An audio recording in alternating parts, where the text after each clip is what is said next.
how it's gonna work. Ready? Kyle goes. All right. Then I start. The text is messed up.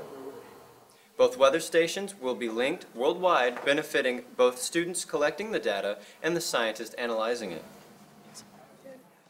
I'm proud tremendously. Just relax. Thank you, Mira. Just relax. I'm concerned for them so they walk out of here feeling that this year has been worth it.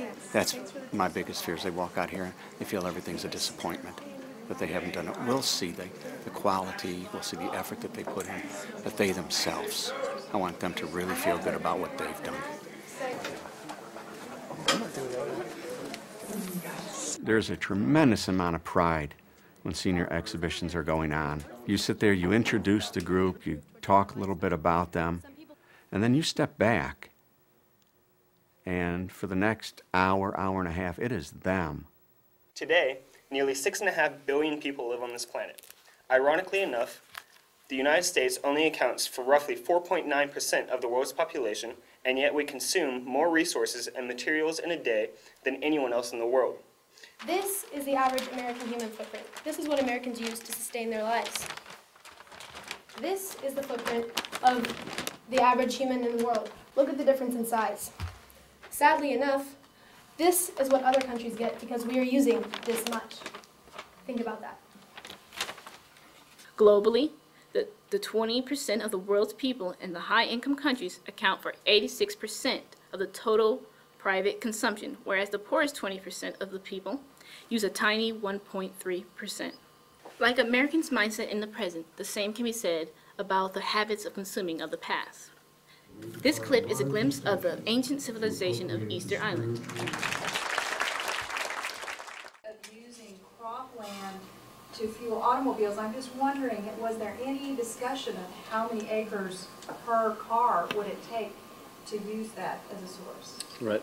There were things that came up about bushels. I didn't exactly research about acres or hectares or anything like that. But there are agricultural biotechnology advances which make the corn that we grow better, and we can get more ethanol out of it. And the cellulosic ethanol is also a new thing that we can use even just leaves and switchgrass to get ethanol out of.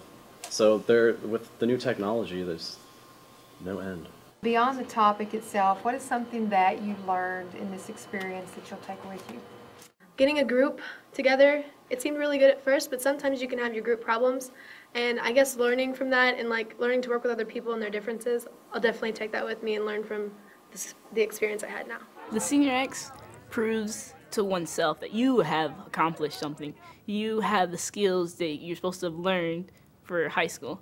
I'm thinking if I did through courses and just aced the test, I would be like, yay, I know this knowledge, but what am I going to do with it? But with the Senior X, they're like, here, I know this knowledge, and this is what I could do with it. And I think there's a lot of personal satisfaction in it.